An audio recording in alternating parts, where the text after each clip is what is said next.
Cité Tako nekk ci commune bu Rufisque Nord ñu ngi jànkoonteel ay jafe-jafe ñeel wàllum accès yoon bu yàqu insécurité ak yeneen loolu tax ba saa yu tawee chauffeur yi di bañ dugg ci koñ bi. waaw maa ngi tudd Asmalik dëkk Gendal depuis 2010 ba léegi maa ngi daw Tako mais waa Tako sonn nañ trop li nga oto yi même pas 3 mois commencé naa yàqu ndax tali bon bi suñu sonn vraiment ñu dimbali ñu si te yàlla tax parce que dem na benn saa boo xam ne demoon nañ sax bay arrêté pour arrêté bañ a daw fii mais xam nga mënul ñàkk ñi ñaan Macky Sall ngir yàlla yonent bi ñu jàppale ñu quoi suñu mairie Tëngéej tam ñu jàppale ñu te yàlla tax ñu jéem a defar tali bi waaw parce que sonn nañ trop barke Seydina Mohamed.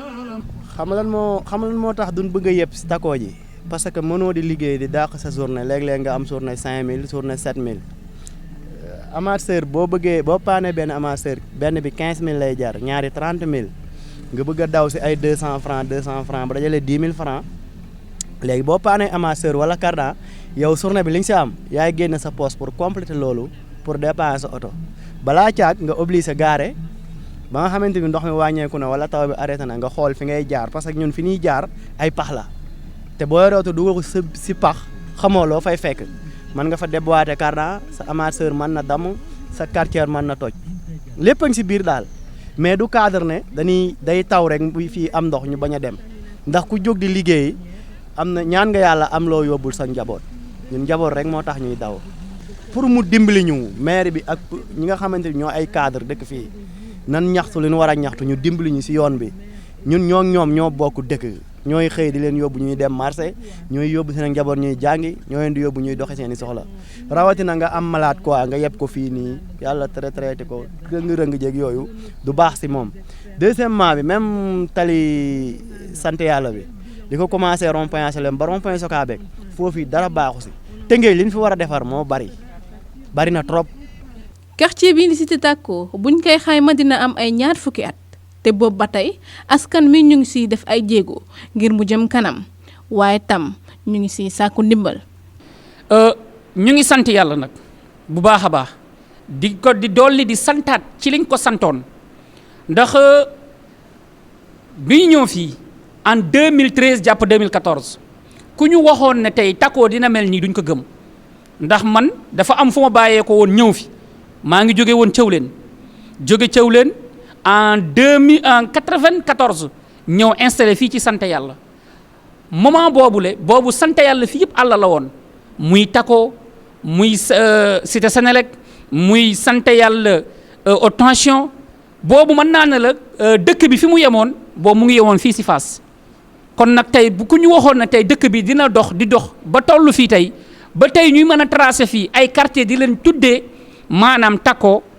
kon nag man loolu du lu ma bett ndax dañuy wax naan gox day dox kon nag li ma mën a wax toujours rek ñun alhamdulillah ndax ñu ngi dëkk lépp lu ñu bëgg ñu ngi koy am mais dafa am loo xamante ne tey ñun dañu koo manqué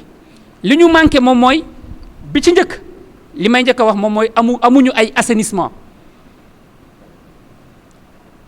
ay assainissement te manque d'assainissement boobu nag wax dëgg yàlla moo waral tey fi ay gàllankoor yu bari parfois nga gis dëkkandoo yi gis ngeen ndox yu septique yi di ball di roogalaan yenn yi ci tali bi lay jaar yenn yi dugg ci koñ yi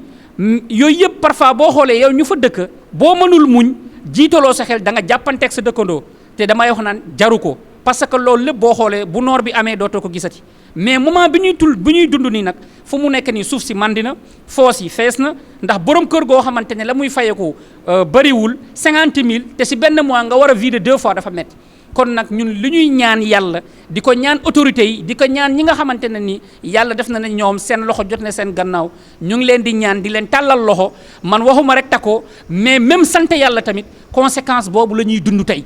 ndax am na ci ñoo xamante ne tey pour ñu tëdd il faut ñu jéggi ci ay briques pour mën a tëdd ci seen kaw yi dal yooyu bari na fi wax dëgg yàlla metti na lool kon nag li nga xamante ne tey tamit moom la quartier bi tamit bëgg tey tamit mooy que na am ay tali ndax amuñu tali gis nga moo tax fii bu nawet xësee ba jot mais doo jënd sa oto boo xamante ne yaa ngi ko jëndee 5 millions 10 millions moment bi nga génne ko ngir yàqaka ci 3 mois kon te nag nga falay ka nga jël oto boobu noonu nga gaare ko ba nawet bi jàll pour rek nga mën a xam fii pàkk yi nekk nga koy moytu ngir sa oto ñoŋ mais ku fi dawal sa oto moment bii waxuma la mais lépp boo xoolee bu la yàlla dimbalawul lu bari dinañ ci yàqu loolu nag li ko waral mooy manque de ay tali te sant yàlla Cité Takko wax dëgg yàlla mën naa ne la mooy xolu Rufisque ndax ñu bari fii la ñuy bàyyeekoo dem di liggéey ba Dakar dellu si di ñëwaat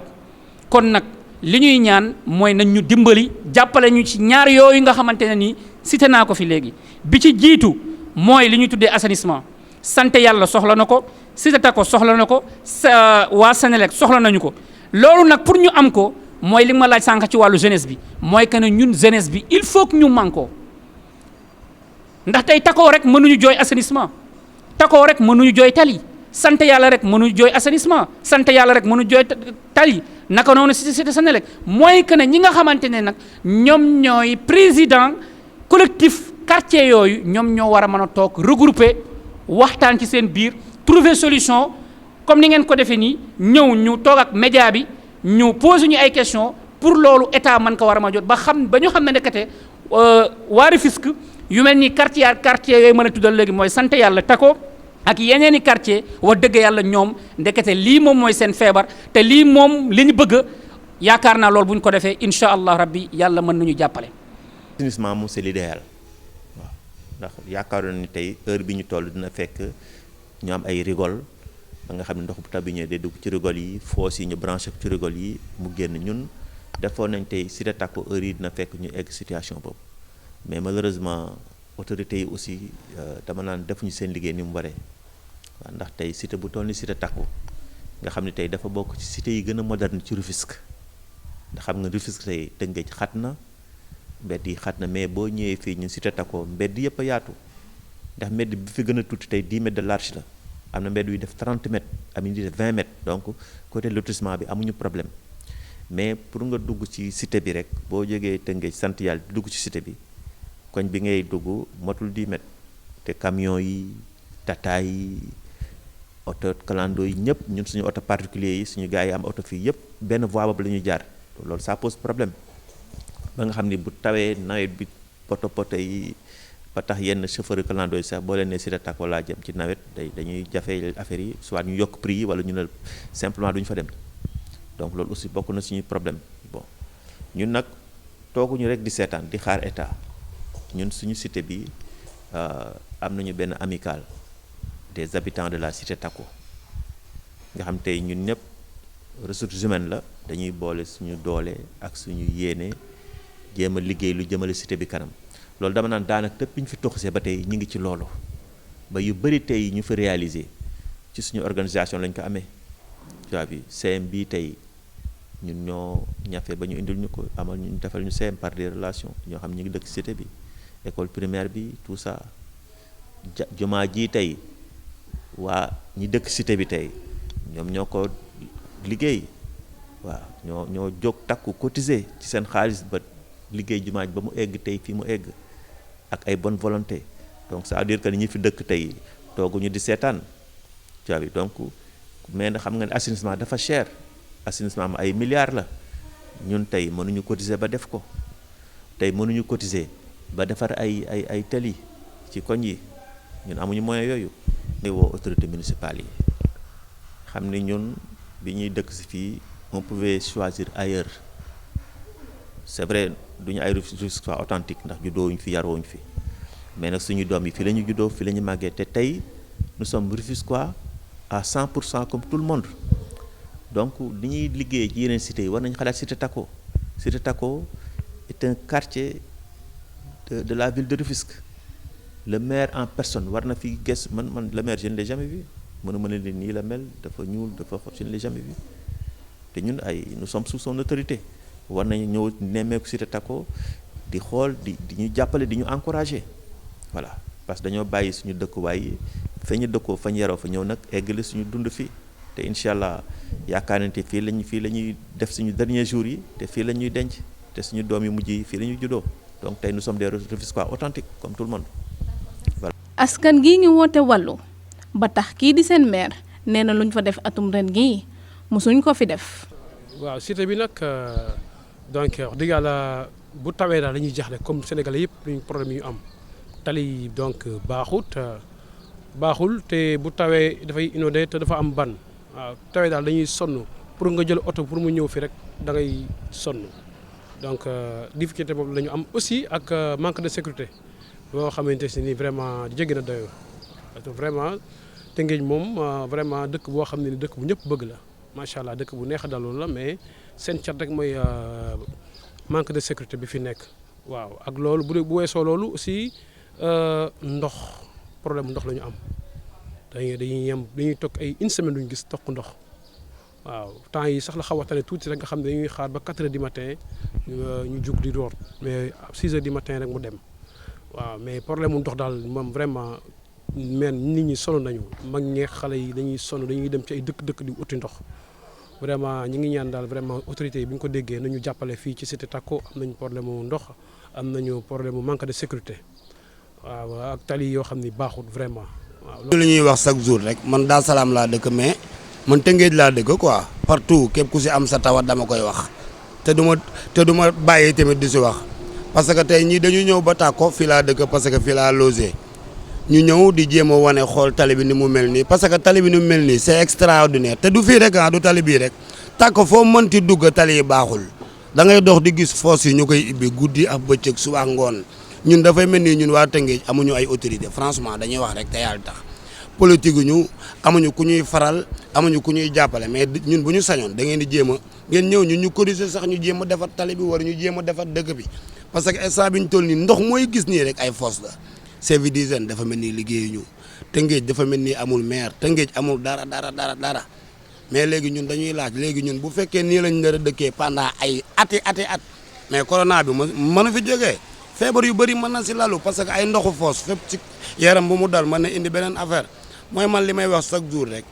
combat bi man sama combat la dama koy xeex partout dans le monde bu ma demoon Allemagne sax dama koy wax Tëngéej moom mooy sama feef parce que fii laa am masuma génn télé parce que boo gisee télé bii ñëw muy Kumba Lamba TV sañu maam la parce que dañ ko gëm mais franchement Tëngéej baaxul quoi rawatina ak Cité Takko parce que moo ngi nii seen kanam yéen a ngi koy gis waaw même bu fekkee ne bis yi fii dugg muy 72 ñi ko moom mënoon nañ jéem a def benn organisation sax ñu aider ñu jéem si def dara ni mu gën a gaawee parce que lii 30 mètres la quoi waroon nañ fi mën a def 2 voies defar fi ay canalisation Tëngéej avancé quoi mais bu fekkee nii lañ dara seetaanee Tëngéej moom du mas a baax Tëngéej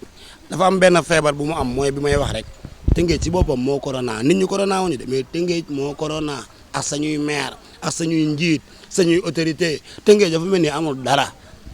jaajëf. man nag maay Mame Omar Mané maire de la commune de Rufisque Nord maa ngi nekk maire depuis 2009. parce que li am Cité Takko il faut dire que moo am ci 56 quartiers du nord bi 56 quartiers la am quartier bu ci nekk am na des problèmes d'accès des problèmes d'insécurité des problèmes d'assainissement Cité Takko nag liñ fa def ren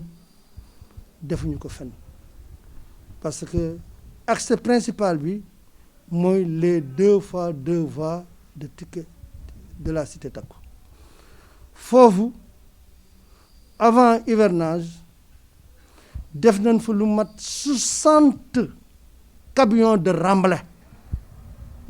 ñu ñoo tax ren nga fay jaar sans problème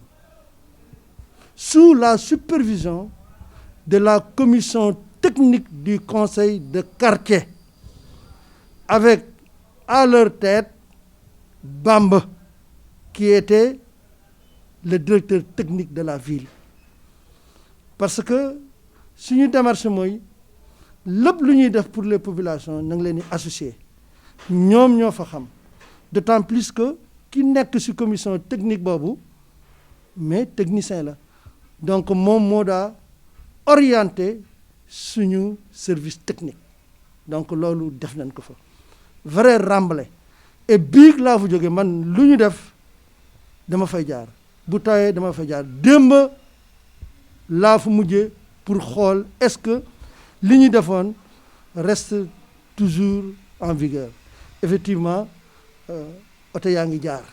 bien que à l'entrée am na tuuti problème waaw foofu aussi on va essayer davantage de renforcer vraiment en remblai yi nag alors il faut aussi le dire Sococim moo ñuy jàppale Sococim moo ñuy jàppale bu baax a baax di ñu jox remblai mais temps yi dama suspendre woon parce que li am takku moo am Rufisque 2 ci boulevard Dabakh fa laa nekkoon foofu tamit yóbbu naa fa lu mat 50 remblai camion de remblai donc vraiment au niveau de la cité takku li ñu mën ñu ngi ko fay def remblai yooyu ñu def foofu ba nit ñi di fa jaar accompagner nañ ko ak lampadaire solaire waaw ak sa boobu bu fekkee ne dem ngeen fa def nañ fa lampadaire solaire ba mu dem si cité Mbaye Jacques Diop donc ñun ñoo ko fa def waaw mosquée bi aussi grande mosquée bi wërale nañ ko ak lampadaire solaire donc loolu daal je crois que au niveau des accès def nañ ko fa. Pour la commune de Rufisque Nord le principal problème c'est mettre en place un réseau d'assainissement. Rufisque Nord amul réseau d'assainissement et tant que amul réseau d'assainissement alors inondation day am ñi nga xam ne ni dañuy vider seen fosse aussi bu ñu demee ba amuñu moyens yi guddi dañ koy ubbi ñetteel bi mooy la particularité de la commune de Rufisque Nord compte tenu de la géomorphologie du relief dafa am partout nappe phréatique et muy nappe phréatique muy inondation muy assainissement tant que na nga sori le milieu naturel où se déversent ces eaux day am problème et que au niveau de Rufisque le seul milieu naturel que nous avons c'est l'océan Atlantique. Il faut mettre des canaux et des caniveaux pour drainer les eaux issues de la nappe, les eaux issues du ruissellement vers ces canaux versants. waaw ce Rufisque Nord Cité Takku dafa sori canal bi donc pour ñu def fa assainissement il faut impérativement une station de pompage waaw. est-ce que yooyu mooy futur projet yi. yooyu mooy futur projet yi en matière d'assainissement waaw et on a fait un mémorandum alors je crois que de concert avec les autorités administratives alors ñu ngi si bu baax a baax c'est mon seul problème waaw un réseau d'assainissement nga xam ni day traiter les eaux usées traiter les eaux de la nappe phréatique traiter aussi les eaux issues de l'extrême nord parce que autoroute à péage bi daf ñu créer ay problèmes moo ñëw dagg Rufisque Nord en deux mais puisque l'ennemi numéro 1 de la chaussée est l'eau ñoom pour protéger leur ouvrage dañu mettre des buses nga xam ndox mi jógee Mbambilor ndox mi jógee si extrême nord yëpp si bus yi la ñuy jaar ñëw déversé wu si les quartiers de Rufisque Nord waaw beneen bi mooy en parallèle aussi ils ont mis 2 canaux de part et d'autre toujours pour protéger leur ouvrage canal yooyu mu ngi déverser vers le bassin de rétention bi nekk Diorga Montagne waaw mais un véritable problème mais loolu la seule solution c'est de mettre un canal qui quitte ce bassin vers fin canal tant que amul le problème ne sera pas réglé on a remonté les informations ñun aussi de concert avec Eiffage on tient des réunions pour trouver en attendant de trouver une solution structurelle mettre en place une solution conjoncturelle. Mais c'est difficile. C'est difficile. La seule solution définitive pour régler cette question, c'est de mettre un canal. Et le canal a été initié par l'État, mais yeggul. waaw loolu daa alors moom la ñu am comme problème au niveau de l'assainissement ak au niveau des accès. On a d'autres projets mais puisque loolu nga ma laaj à lesquels beneen bi mooy alors Rufisque Nord dafa am beneen particularité mooy amul infrastructure marchande amul infrastructure industrielle mais au niveau de Sant Yàlla à côté de Takko on envisage réaliser un grand complexe commercial. La maquette est là, dinaa leen ko wan. Alors toutes les études ont été bouclées. Alors il ne reste qu'à la mobilisation de financement. Alors loolu bu ñu ko amee ce serait extraordinaire pour la commune parce que day générer recettes mais aussi sur le plan social alors dafa polariser tout le département de Rufisque. Rufisque Nord li ma leen di wax mooy développement mooy mission mairie mais mairie rek mënu ko def moo tax avec l'acte 3 de la décentralisation la participation citoyenne est devenue un principe constitutionnel moo tax ñu mettre des conseils de quartier et des collectifs de quartier ñooñu seen rôle mooy identifier les problèmes de ce quartier, élaborer un projet et venir le présenter à la mairie. Ensemble, on va essayer de le matérialiser. Donc, maa ngi ñaan les conseils de quartier, ils le font bien parce que le conseil de quartier de Takko est extraordinaire. Waaw poste de santé boobu fa nekk ñun ñoo ko tabax poste de santé bi nekk cité Takko ñun ñoo ko tabax avec un coût de 60 millions mais le conseil de quartier da si dugal loxaam parce que pratiquement ñoom ñoo dem wax ba décrocher ko au niveau du budget consolidé